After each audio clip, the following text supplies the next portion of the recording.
Hi, my creative friend. So here we have another art journal page with magazine cutout again. This page is gonna be about winter theme.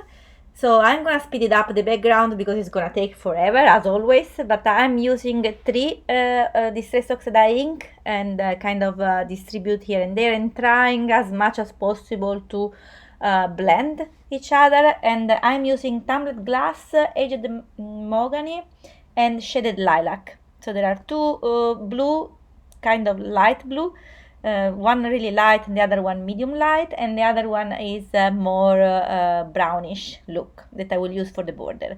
And I don't know you, but if you have the same issue, but every time that I'm trying to put distress oxide ink on my page, I'm kind of wrinkling the page every single time. I'm not too patient. That's my problem. Yes.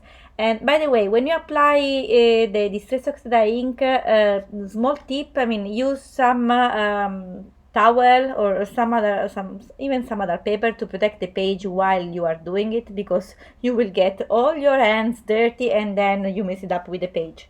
100% proved. So here it is the mahogany, aged mahogany that I'm using for the border to kind of frame the page as much as possible, but not everywhere. I'm just putting on the bottom and on the two sides. I don't want to have on the top. This is a kind of a winter scene, so it's I don't know how I imagine, but it's a kind of in the air, let's say. So I didn't want to have any border on the top, so well, I don't know, makes sense, but that's what I had in mind at least. And I'm gonna darken a little bit more on the bottom. And now another tip for distress oxide ink. So you always see a bit darker when you first apply, but believe me, in the end it's gonna fade a lot. So then don't be scared to apply more color than you have imagined, basically. And when I'm done with this background, or maybe I should say when I'm satisfied with the background or with the blending that I had in the page, so the first layer, I wanted to adjust, the white that you see in the middle of the two pages, because of course, since my journal is almost in the end, I always have this problem.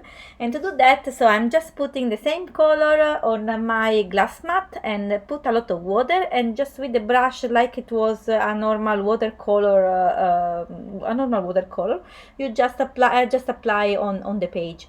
I'm not really careful to match exactly the blend that I had on the two pages to what I had to put on the white there. It's really just to get rid of that white line because I really don't like.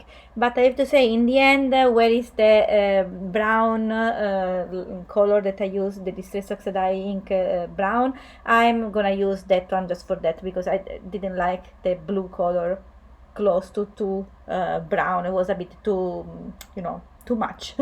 But I'm using again the three color, try to blend a little bit. And of course it's not gonna be the same because you are adding some water on the ink, but it's gonna be better than the white line. That's what I was thinking, and that's what's the result in the end.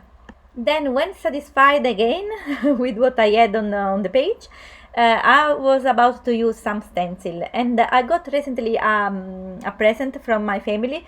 They bought something for me for Christmas and for my birthday, and it's a set of stencil that they found on Amazon. It's I think are 9 or 10 stencil, small stencil, and I really I like a lot of them, so I wanted to try. This time I'm using two. One is kind of looking like some tiles over there, so some circle and semicircle.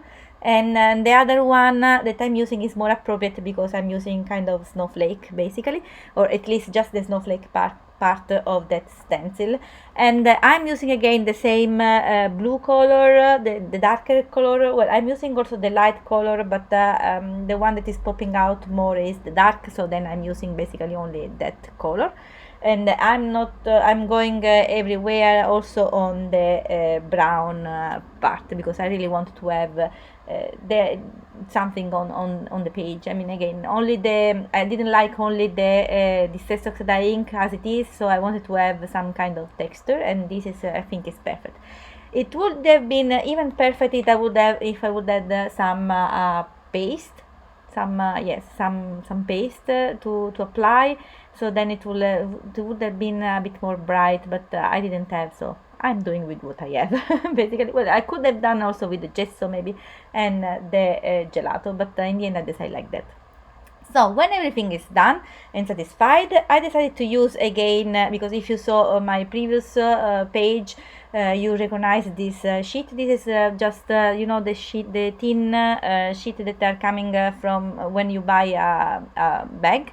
This is from Michael Kors, but from ages ago. And I'm just tear apart little pieces, and I'm putting on the bottom of the two pages, and I'm really doing on purpose to move the pages a little bit and have those wrinkles, because I wanted to have I mean, the idea that I had in mind again, then I don't know if you tell me if the result makes sense, but the idea that I had in mind is that this one represents a kind of eyes on the page. This is what I had in mind. I think I like it in the end. I mean, it's a wrinkle, it's sparkle, and a bit more bright and faded than the rest of the page. Yeah, I wanted to have it in this way, and in the end, I'm satisfied with the result. And again, I'm adding more than one pieces here and there, but just on the bottom. And then I'm putting my focal points. So this girl is coming from one old magazine. I like their dress, lovely. So I decided to put her kind of moving on this page, and then the eyes is coming from her.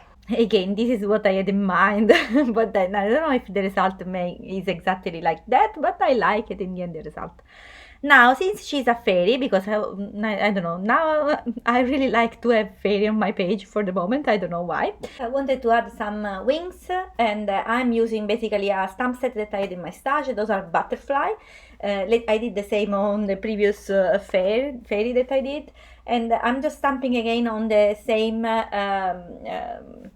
thin paper that I had, and with some dark blue oxide ink, the one that I had. And since it was a bit too faded, I decided to add some more color, just turning the page with my Ohu marker set, new marker set that I bought, and I love it, by the way. And now I'm just gluing that down on the page. I didn't like exactly how it went in the beginning, and then I just moved a bit more down, since I mean she's straight on the page, so I don't know, in the end. I'm really generous with the glue, with the matte medium. This is by Ranger, by the way. Again, as I said on the previous video, I like it, but I prefer the Liquitex one. I like that one, and I'm really generous with that because I wanted to have everything well glue on the page. Now, of course, it's not a winter page if we don't have white splashes that kind of remind the snow. And I'm putting also some white line here and there with again, this is just a white acrylic marker on the piece of paper that represents the ice. Again, bear with me. And since the snowflake were a bit too faded with this light blue on the page, I wanted to have also some white there. So I'm using again the same stencil for the snowflake, and using again the same white acrylic color that I had. When finally I'll be satisfied, because I mean this stage of my art journal project can last forever basically, because I'm never satisfied. I wanted to add details, and on top of details, it's difficult to stop for me. It's really difficult. It was time for the quote, and I'm writing down again by hand. To appreciate the beauty of a snowflake, it is necessary to stand out in the cold, from Aristotle. And I'm using again the Ohu marker. I'm using two shades of Ohu marker. One is a bit lighter blue, and the other one is a bit darker blue. And those is number 76 and number 87. I discovered that there are number on those markers. I didn't know. And so I'm just using the brush side, and here I speed it up because basically I'm just do the border of what I wrote it down before, so then I think it's popping a bit more, because that color was a bit too light for the page, so I think in this way it's a bit better. After that, I'm gonna add some line on the wings, because again it appeared a bit too faded, so I decided to add some white with my Posca pen, and this just those little detail make really a difference to me. I like it even more now. And then I'm adding also here and there some snowflakes done by hand, and that's basically the page. And again, since I can do it this stage forever, I decided in the end to add even more another light color, light blue. This is Faber-Castell Gelato Metallic Blueberry, and I'm adding under her and on the, again, eyes. Let's bear with me that this is eyes. And just activate a little bit with some wet finger. And that's my page basically. I hope that you like it. I had really a lot of fun on this one, and I will put again a close-up picture in the end as always, and in the end also I'm gonna put another journal page about winter that I did last year that I'm sure you will like. And by the way, I have a full playlist about Christmas and winter theme, so go and check it out. And thanks a lot for watching, and see you soon. Bye bye.